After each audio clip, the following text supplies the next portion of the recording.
দেশের মানুষকে কষ্ট দিতে পারে না, যারা দেশকে ভালোবাসে তারা দেশের মানুষকে অসম্মান করতে পারে না, যারা দেশকে ভালোবাসে তারা দেশের মানুষকে অন্যায়ভাবে হত্যা করতে পারে না, যারা দেশকে ভালোবাসে তারা বিদেশ শক্তির দাবিদারি করতে পারে না। আর যারা দেশপ্রেমের কথা বলে ক্ষমতায় গিয়ে সব অপকর্ম করে তারা দেশপ্রেমিক নয়, তারা ক্ষমতা প্রেমিক। আর ক্ষমতা প্রেমিকরাই বিগত দিনে দেশ শাসন করেছে। এই ক্ষমতা প্রেমিকরা দেশের দুঃশাসন, জনগণের দুশ্মন। আগামী এরা দেশের দুশ্মন, জনগণের দুশ্মন। আগামী নির্বাচনে ক্ষমতা প্রেমিকদের বিরুদ্ধে দেশ প্রেমিকদের পক্ষ করে তুলতে হবে এবং জনগণের দুশ্মনদের পরাজিত করতে না পারলে দেশে প্রকৃত শান্তি প্রতিষ্ঠিত হবে না। সংগ্রামী ভাইয়ের আমরা দেশে প্রকৃত শান্তি প্রতিষ্ঠা করতে চাই। আমরা জনগণের উদ্বেগ উৎকণ্ঠা দূর করতে চাই। আমরা মানুষকে এখন সভাপতির ভাষণ দেবেন দেশের লক্ষ কোটি তৌহিদি জনতা, প্রাণপ্রিয় ধর্মীয় আধ্যাত্মিক নেতা, অপসীম সংগ্রামী জনতা, ইসলামী আন্দোলন বাংলাদেশের সংগ্রামী আমির আলহাজ হযরত মাওলানা মুফতি সৈয়দ মোহাম্মদ রেজাউল করিম।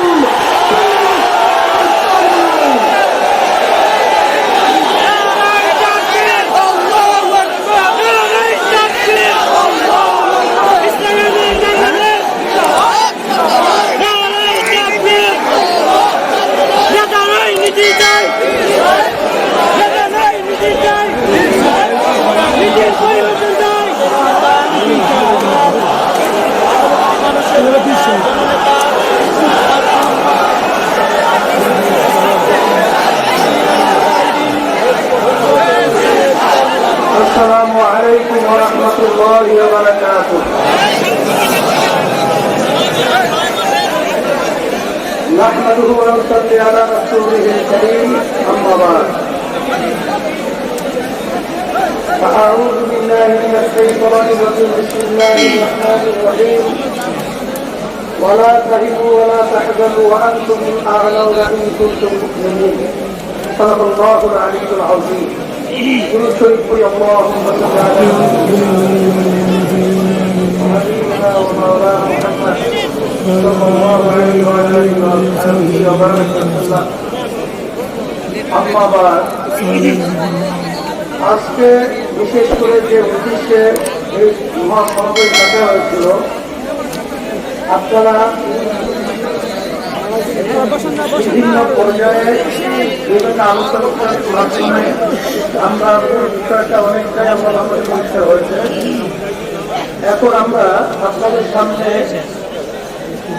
দেশের অবস্থান এবং আমরা কি চাই এ বিষয়ে আমরা লিখিত বক্তব্য আপনাদের সামনে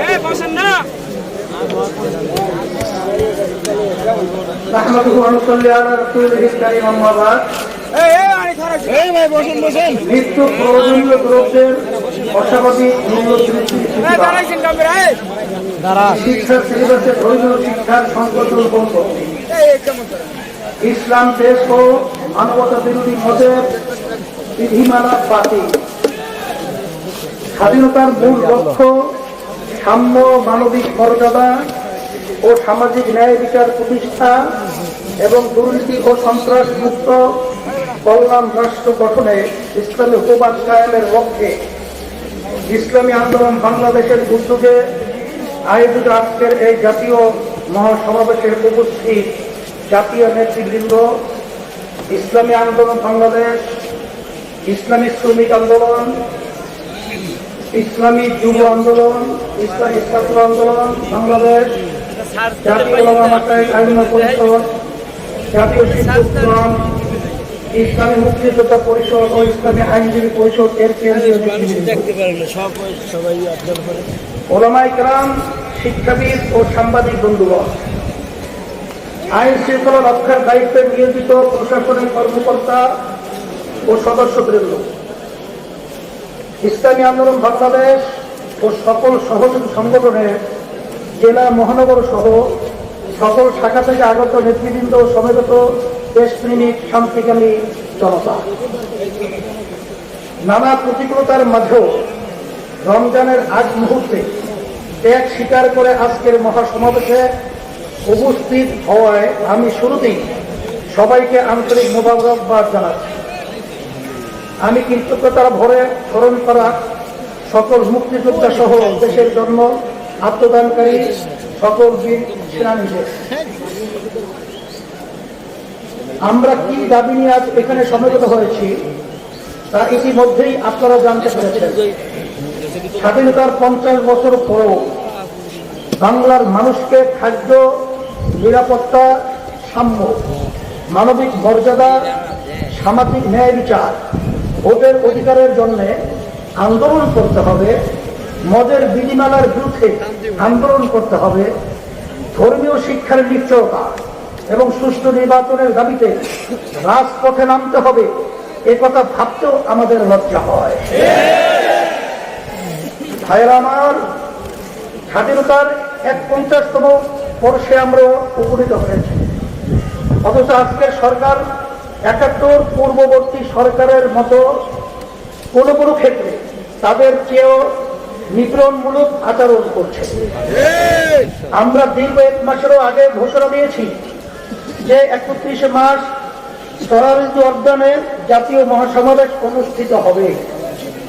সরকার নানা টালবাহানা করে প্রথমে তারিখ বদলাতে বাধ্য করেছে।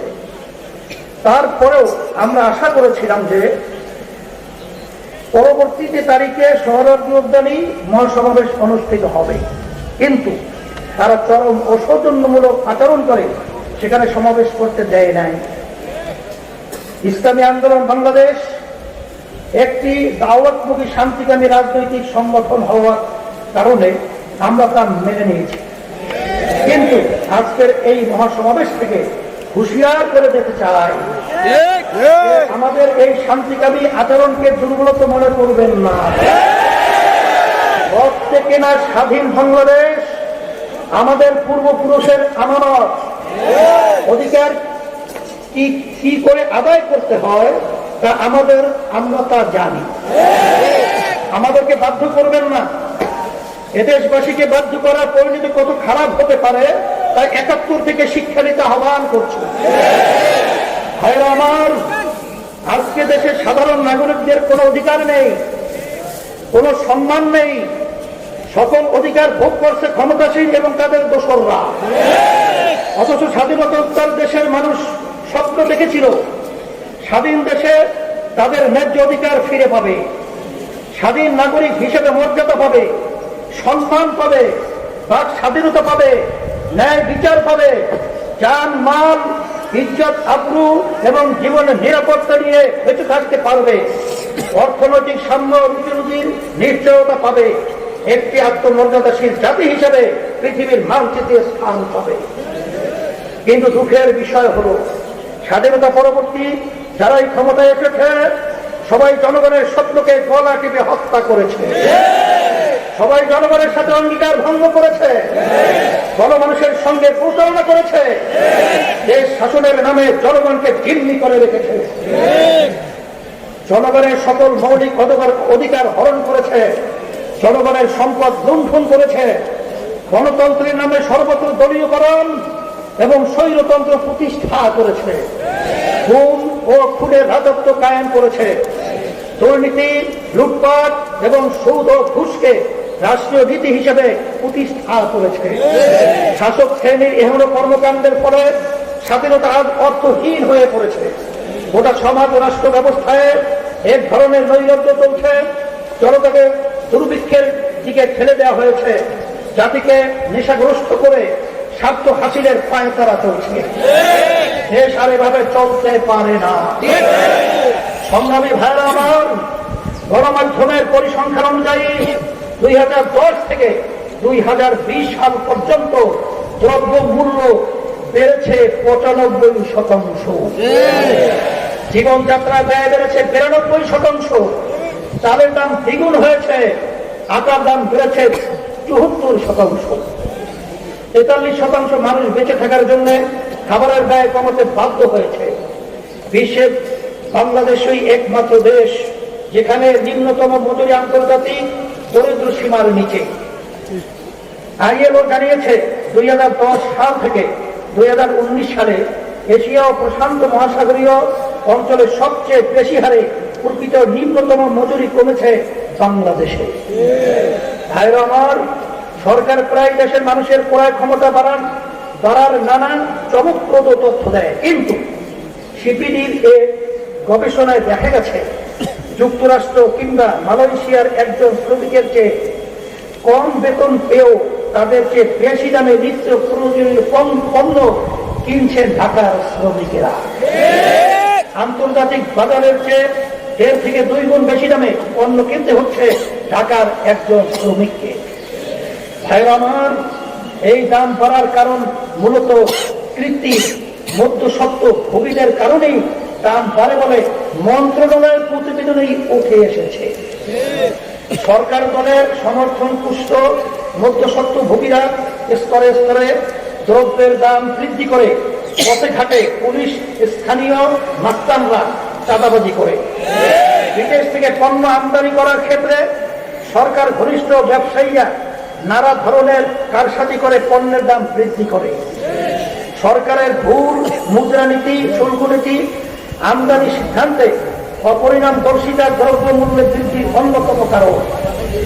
দ্রব্যমূল্যের এই লাগামহীন বৃদ্ধি দেশে এক ধরনের দুর্ভিক্ষ জন্ম দিয়েছে। লক্ষ লক্ষ মানুষ ক্ষুধা পেটে ঘুমাতে যাচ্ছে, খাবারের জন্য খাদ্য ট্রাকের পিছনে মানুষ দৌড়াচ্ছে। বাস্তবতার আলোকে আমরা দেখতে পাচ্ছি এই পরিস্থিতি সম্পূর্ণ অর্থেই কৃত্রিম এবং তার বর্তমান সরকারের ব্যর্থতা ও সরকার দলীয় লোকদের নির্লজ্জ লোভের ফসল।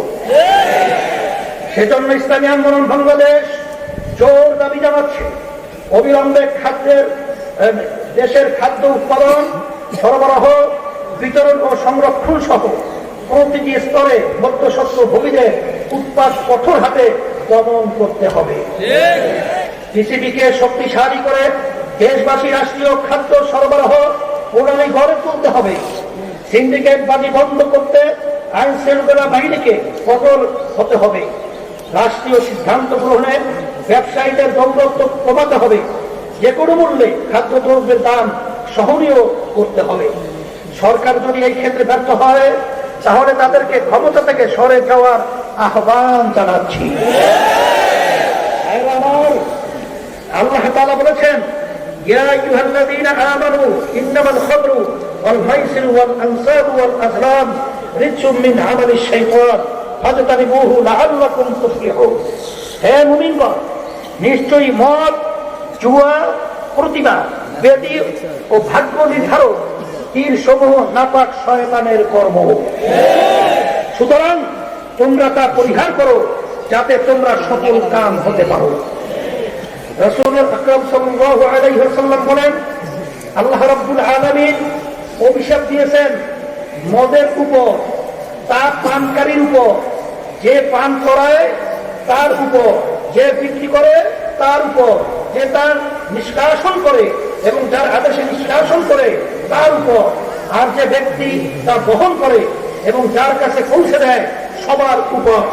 এটা হাদিস, আবু দাউদ শরীফের হাদিসের ভিতরে আসছে। 92 জন মুসলমানের দেশ বাংলাদেশে গত 5ই ফেব্রুয়ারি প্রকাশিত অ্যালকোহল নিয়ন্ত্রণ বিধিমালা 2022 নামক মদ সহায়ক একটি বিধিমালা দেশের আকারে প্রকাশ করা হয়েছে। এই বিধিমালা পড়লে যে কারো মনে হবে সরকার দেশে মদ ও অ্যালকোহল আমদানি, রপ্তানি, উৎপাদন, প্রক্রিয়াজাতকরণ, সরবরাহ, বিপণন ও ক্রয় বিক্রয় এবং সংরক্ষণের দুয়ার উন্মুক্ত করতে চাইছে। যেটা বলা হয়েছে 21 বছরের ঊর্ধ্বের যে কেউ শর্ত সাপেক্ষে মদ পানের আবেদন করতে পারবে। এর অর্থ হলো 21 বছরের উপরের সবার জন্যই মদ পান করার বৈধতা দেওয়া হয়েছে। হোটেল, রেস্তোরাঁয় বা যেসব স্থানে সাধারণ খাবার পরিবেশনের পাশাপাশি অ্যালকোহল সংরক্ষণ, প্রদর্শন ও পরিবেশন করা হয়, তারা স্থাপনের লাইসেন্সের জন্য আবেদন করতে পারবে। এই ধারার ফলে আগামীতে মানুষ হয়তো দোকানে গিয়ে কোমল পানীয়র মতো পরে মদ চাইবে। কোন এলাকায় 100 জন দেশি মদ বা বিদেশি মদের ধারী থাকলে অ্যালকোহল বিক্রয় লাইসেন্স দেওয়া যাবে। অর্থাৎ কোন ক্লাব বা প্রতিষ্ঠানে যদি কমপক্ষে 100 জন সদস্য থাকে যাদের এই পারমিট আছে, সেখানেই অ্যালকোহল বিক্রি করা যাবে। আইনের এই ধারাটি পাড়ায় পাড়ায়, রাস্তায় রাস্তায় মদের দোকান গড়ে তোলার সুযোগ করে দিবে। রেল সড়ক, নৌ ও আকাশ পথে যে কোনো পথেই অ্যালকোহল পরিবহন করা যাবে। দেশব্যাপী মদের সয়লাব ও মাদক পাচারের পথ সহজ করবে এই ধারা। এছাড়াও পুরো বিধিমেলাতে এমন সব ধারা উপধারা যোগ করা হয়েছে যাতে মদকে একটি সাধারণ ও সহজলভ্য পানিতে বানিয়ে ফেলা হয়েছে, যার মাধ্যমে গোটা দেশের তরুণ প্রজন্মকে ধ্বংসের দিকে ঠেলা দেওয়া হয়েছে। আমার বিশ্ব স্বাস্থ্য সংস্থার হিসাবে বাংলাদেশে মদ সেবনের কারণে লিভার সিরোসিসে আক্রান্ত হয়ে 2016 সালেই মারা গেছে 2000-এরও বেশি মানুষ। এছাড়া মদ্যপান জনিত ক্যান্সার ও মদ্যপানের পর ড্রাইভিংয়ের সময় দুর্ঘটনায় মৃত্যু হয়েছে আরো অন্তত 1000 মানুষের। সব মিলিয়ে ওই বছর মদ্যপান জনিত কারণে মৃত্যুর সংখ্যা 3000-এরও বেশি। প্রতি বছর বিশ্বব্যাপী মদ সেবনের ক্ষতিকর প্রভাবে মারা যায় 30 লক্ষের মতো মানুষ। মদের ক্ষতিকর প্রভাবে 200 ধরনের রোগ ও ইনজুরিতে আক্রান্ত হয় মানুষ। বাংলাদেশ থেকে 39 বছর বয়সী যারা মারা যায় তাদের মধ্যে 13.5% মদ্যপান জনিত কারণে মারা যায়। মদ সেবনের প্রতিক্রিয়ায় মানসিক ও আচরণগত সমস্যা দেখা দেয় অনেকের মধ্যে। 2018 সালের তথ্য মতে বাংলাদেশে 15 বছরের বেশি বয়সীদের 0.8% মানুষ মদ পান করে। এই স্বল্প সংখ্যক মানুষের জন্য সরকার এমন ঘটা করে বিধিমালা প্রণয়ন করছে, অথচ দেশের সড়ক দুর্ঘটনায় প্রতিদিন অন্তত করে 20 জন মারা যায়। তাদের নিয়ে সরকারের কোনো বিচার বা কোনো চিন্তা নাই। সার্বিকভাবে মনে হচ্ছে এই সরকার গোটা জাতিকে নেশাগ্রস্ত করতে চাইছে, তরুণ প্রজন্মকে নেশায় আচ্ছন্ন করে নিজেদের স্বার্থ হাসিল করতে চাইছে। আমার বাংলাদেশের সংবিধানের 2য় ভাগে রাষ্ট্র পরিচালনার মূলনীতি পর্বে ধারা 18-তে বলা হয়েছে, 1. জনগণের পুষ্টির স্তর উন্নয়ন ও জনস্বাস্থ্যের উন্নতি সাধনকে রাষ্ট্র অন্যতম প্রাথমিক কর্তব্য বলিয়া গণ্য করিবেন এবং বিশেষত আরোগ্য প্রয়োজন কিংবা আইনের দ্বারা নির্দিষ্ট অন্যবিধ প্রয়োজন ব্যতীত মদ্য ও অন্যান্য মাদক পানীয় এবং স্বাস্থ্যহানিকর বিদেশের ব্যবহার নিষিদ্ধকরণের জন্য রাষ্ট্র কার্যকর ব্যবস্থা গ্রহণ করিবেন। 2. এটি সংবিধানের ধারা, গণিকাবৃত্তি ও জুয়া খেলা নিরোধের জন্য রাষ্ট্র কার্যকর ব্যবস্থা গ্রহণ করিবেন। জনস্বাস্থ্যের জন্য ক্ষতিকর হিসেবে সরকার স্বীকৃত মদকে ব্যাপকভাবে ছড়িয়ে দেয়া এই বিধিমালা আমাদের সংবিধানের সাথেও সাংঘর্ষিক। ফলে 93% মুসলমানের দেশে ইসলাম কর্তৃক হারাম এবং আমাদের সংবিধান কর্তৃক নিষিদ্ধ মদের ব্যবহার সহজ করে এমন কোন বিধিমালা মেনে নেওয়া হবে না। আমরা সরকারের প্রতি জোর দাবি জানাচ্ছি, অবিলম্বে এই বিধিমালা সংশোধন করে মদকে বাংলাদেশে নিষিদ্ধ করুন। অন্যথা ইসলামী আন্দোলন বাংলাদেশ, ইসলাম দেশ, তরুণ প্রজন্ম মানবতাকে রক্ষা করতে যে কোনো কঠোর কর্মসূচি দিতে বাধ্য হবে। আমার জাতীয় শিক্ষানীতিতে এইচএসসি পরীক্ষার আবশ্যিক বিষয়াবলী থেকে ইসলাম শিক্ষাকে বাদ দেওয়া হয়েছে। মানবিক বিভাগ ছাড়া বিজ্ঞান, বাণিজ্য অন্যান্য বিভাগে ইসলাম শিক্ষাকে ঐচ্ছিক বিষয় রাখা হয় নাই। ফলে শিক্ষার্থীরা ইসলাম শেখার আগ্রহ হারাচ্ছে। মাধ্যমিক স্তরে যতটুকু ইসলাম শিক্ষা রাখা হয়েছে তাতে ইসলামকে খণ্ডিত আকারে উপস্থাপন করা হয়েছে, আর উচ্চ শিক্ষায় ইসলাম শিক্ষা সম্পূর্ণই বাদ দেওয়া হয়েছে। ফলে বাংলাদেশের মেধাবীরা দেশের জন্য সম্পদে পরিণত না হয়ে দেশের জন্য বিপদের কারণ হয়ে উঠেছে। বুয়েটে পড়েও কিছু ছেলে খুনিতে পরিণত হয়েছে। সর্বোচ্চ মেধার স্বাক্ষর রাখা মেধাবীরাই প্রশাসনে গিয়ে দুর্নীতি করে দেশের উন্নয়ন ও বিকাশকে বাধাগ্রস্ত করছে। ইসলামী আন্দোলন বাংলাদেশ দাবি জানাচ্ছে শিক্ষার সকল স্তরে ধর্মীয় শিক্ষাকে বাধ্যতামূলক করতে হবে, পূর্ণ ও আবশ্যিক বিষয় হিসেবে গণ্য করতে হবে। ভাইরা আমার, বাংলাদেশের স্বাধীনতার ঘোষণাপত্রে স্বাধীনতার প্রধান প্রেক্ষাপট ছিল সাম্য, মানবিক মর্যাদা ও সামাজিক ন্যায় বিচার। কিন্তু বাস্তবতা হলো প্যারিসের ওয়ার্ল্ড ইকুয়ালিটি ল্যাব কর্তৃক প্রকাশিত অসাম্য প্রতিবেদন ওয়ার্ল্ড ইকুয়ালিটি রিপোর্ট 2022-এ বলা হয়েছে বাংলাদেশের মোট জাতীয় আয়ের 16.7% মাত্র 1% মানুষের হাতে কুক্ষিগত। বিপরীতে নিচু তলার 50% মানুষের হাতে আছে মোট আয়ের 17.1%, যা দরিদ্রতার পাশাপাশি বাংলাদেশকে একটি অসাম্যের দেশ হিসাবে রূপ দিয়েছে। চিকিৎসা সেবার করুণ দশা গত করোনা মহামারী দেখিয়ে দিয়েছে।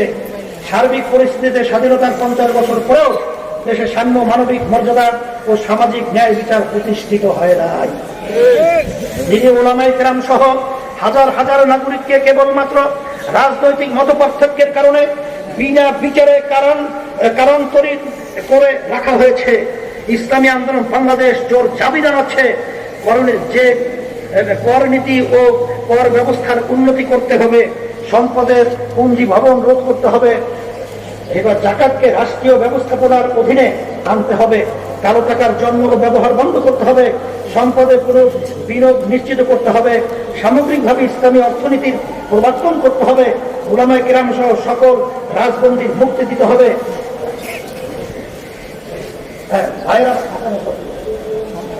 ভাইরা আমার, দেশের রাজনীতির সঠিক ধারায় ফিরিয়ে আনার জন্য রাজনীতিতে গুণগত পরিবর্তন দরকার। শুধু একটি ভালো নির্বাচন হলেই দেশ ঠিক হয়ে যাবে না। অতীতে এমন বহু নির্বাচন হয়েছে কিন্তু কোনো পরিবর্তন হয়নি। বাংলাদেশের মানুষ নির্বাচিত এবং অনির্বাচিত দুই ধরনের স্বৈরাচারণ দেখেছে। ঘুরে ফিরে সেসব স্বৈরাচারী শক্তিকে আবার ক্ষমতায় বসালে দেশে অশান্তি আরো বাড়বে। জনগণ তাদের অধিকার ফিরে পাবে না। জনগণের অধিকার ফিরে পেতে হলে দেশকে ভালো করতে হবে, দুর্নীতি দুঃশাসন মুক্ত কল্যাণ রাষ্ট্র গড়ে তুলতে হবে, ভালো নেতার অধীনে ভালো নীতির বাস্তবায়ন ঘটাতে হবে। কিন্তু বিগত দিনে দেশ শাসনের ভালো নীতি ও পদ্ধতি গ্রহণ করা হয়নি, ভালো নেতা নির্বাচনের পরিবেশ তৈরি করা হয়নি। ক্ষমতাসীনরা নিজেদের স্বার্থে বারবার সংবিধানে পরিবর্তন ঘটিয়েছে, নিজেদের বানানো সংবিধানের দোহাই দিয়ে বারবার কৃত্রিমভাবে জাতীয় সংকট সৃষ্টি করেছে। অনৈতিকভাবে ক্ষমতায় টিকে থাকার জন্য সংবিধানকে হাতিয়ার হিসেবে ব্যবহার করেছে।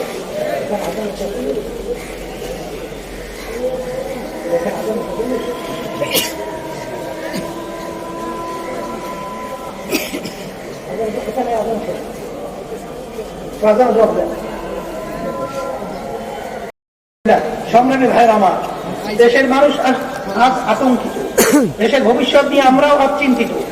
দেশময় সংঘাত আর সহিংসতার অশনি সংকেত পাওয়া যাচ্ছে।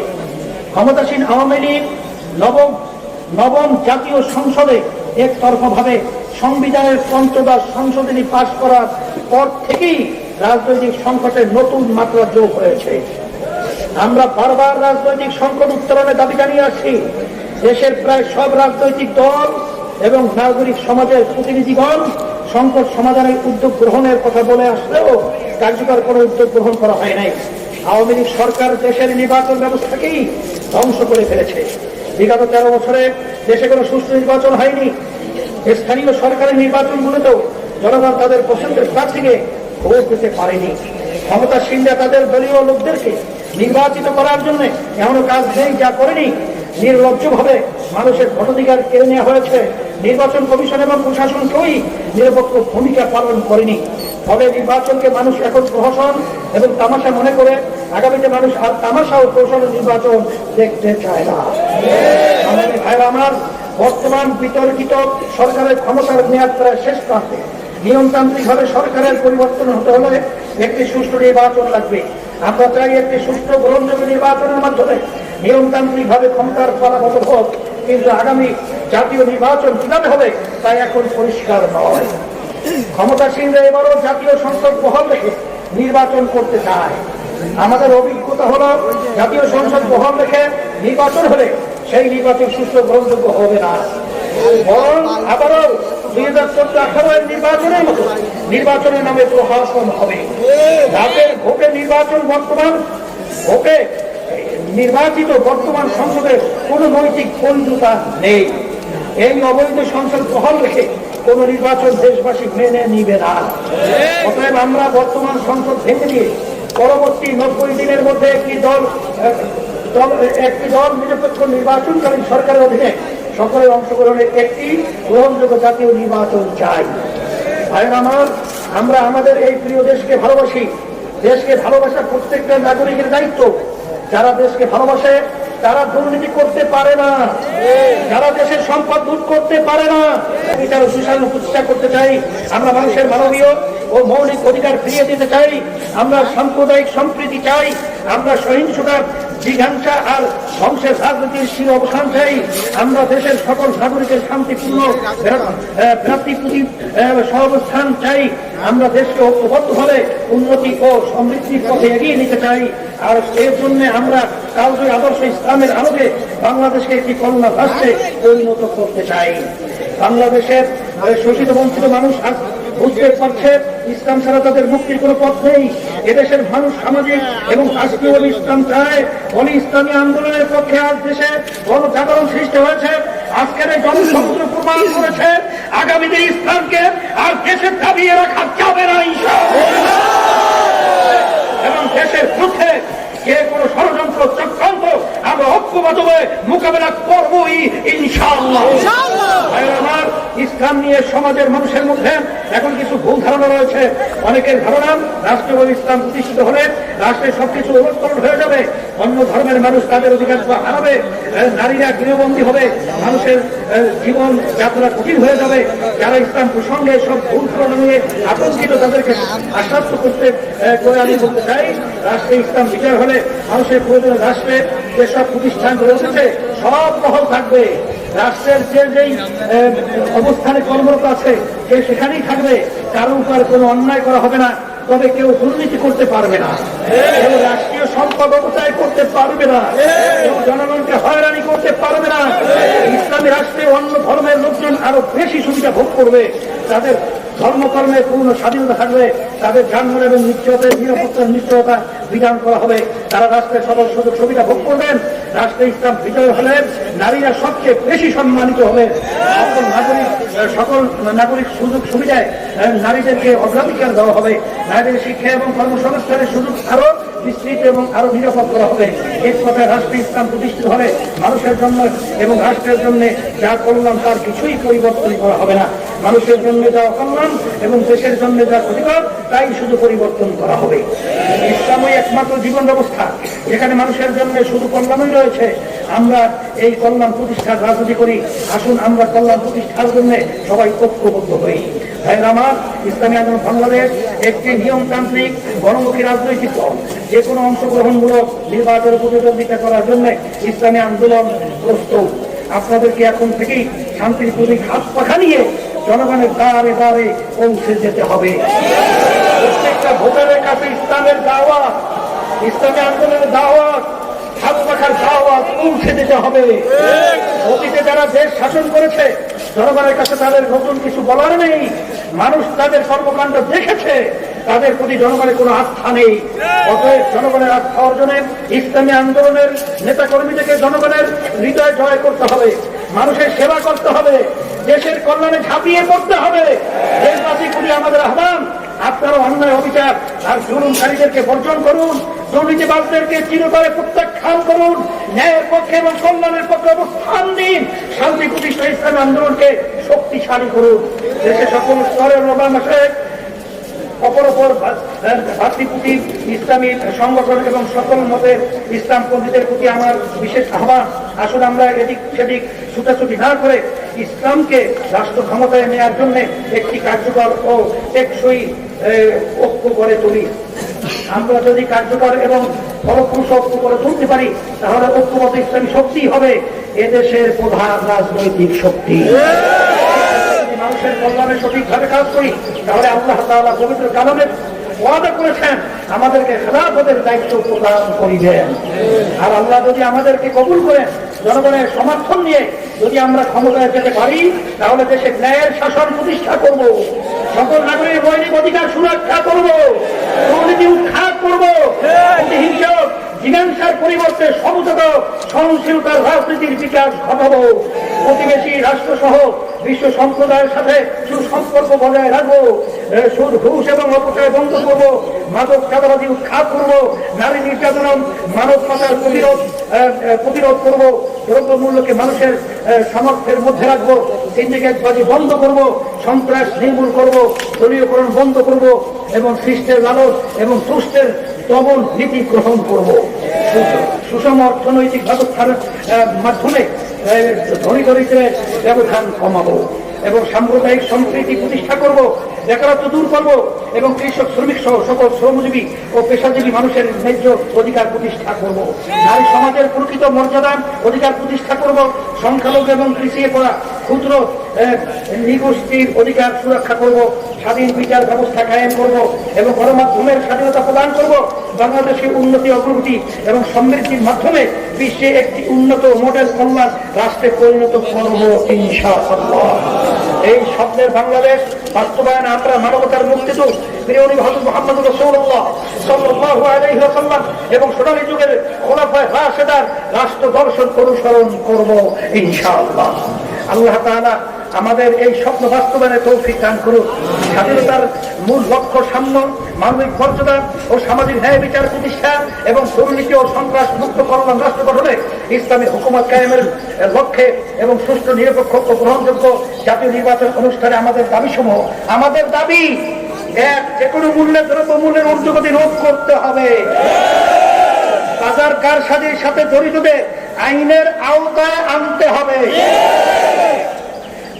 দেশে মদ ও সকল ধরনের মাদক দ্রব্য নিষিদ্ধ করতে হবে, শিক্ষার সকল স্তরে ধর্মীয় শিক্ষাকে বাধ্যতামূলক করতে হবে, পূর্ণ আবশ্যিক বিষয় হিসাবে গণ্য করতে হবে, প্রাথমিক বিদ্যালয় মুসলিম শিশুদের জন্য নামাজ শিক্ষা ও কোরআন শিক্ষাকে বাধ্যতামূলক করতে হবে, সিলেবাস থেকে চরম নাস্তিক্যবাদী সকল ধর্মবিরোধী অবৈজ্ঞানিক ও বস্তা পচা এবং ডারউইনের থিওরি বাদ দিতে হবে, এবার কারণত্রয়ী সকল মুসলিম আলেম এবং রাজবন্দীদের মুক্তি দিতে হবে, জাতীয় নির্বাচনের তফসিল ঘোষণার পূর্বে জাতীয় সংসদ ভেঙে দিতে হবে, সকল নিবন্ধন রাজনৈতিক দলের মতামত নিয়ে নির্বাচনকালীন জাতীয় সরকার গঠন করতে হবে, তফসিল ঘোষণার পর থেকে নির্বাচিত সরকার ক্ষমতা গ্রহণের পূর্ব পর্যন্ত সশস্ত্র বাহিনী মোতায়েন করতে হবে এবং নির্বাচনের দিন সশস্ত্র বাহিনীর হাতে বিচারিক ক্ষমতা দিতে হবে,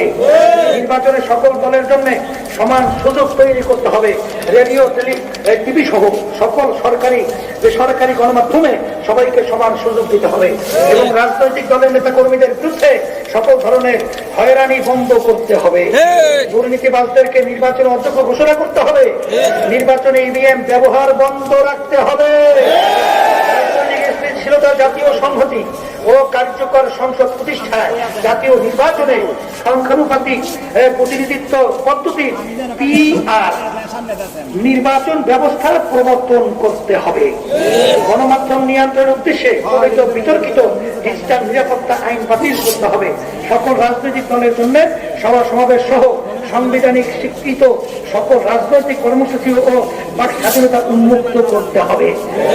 যদি আমাদের এই দাবি মানা না হয় তাহলে আমরা কর্মসূচি ঘোষণা করতেছি, কর্মসূচি উপরোক্ত দাবি সহ বাস্তবায়নে ইসলামী আন্দোলন বাংলাদেশের কর্মসূচি বিভাগীয় পর্যায়ে সমাবেশ, এই 13ই মে শুক্রবার রংপুর বিভাগে মহাসমাবেশ হবে, 20 মে শুক্রবার বরিশাল বিভাগে মহাসমাবেশ হবে, 21 মে শনিবার খুলনা বিভাগে মহাসমাবেশ হবে, 27 মে শুক্রবার চট্টগ্রাম বিভাগে মহাসমাবেশ হবে, 4 জুন শনিবার রাজশাহী বিভাগে মহাসমাবেশ হবে, 10 জুন শুক্রবার সিলেটে বিভাগীয় জাতীয় মহাসমাবেশ হবে, 20 জুন সোমবার ময়মনসিংহ বিভাগীয় শহর বিভাগীয় মহাসমাবেশ হবে এবং 1 জুলাই শুক্রবার ঢাকায় গণমিছিল আজকের মহাসমাবেশ সফল করে তোলার জন্য যারা যেভাবে সহযোগিতা করেছেন সবাইকে আবারও ধন্যবাদ জানিয়ে শেষ করছি।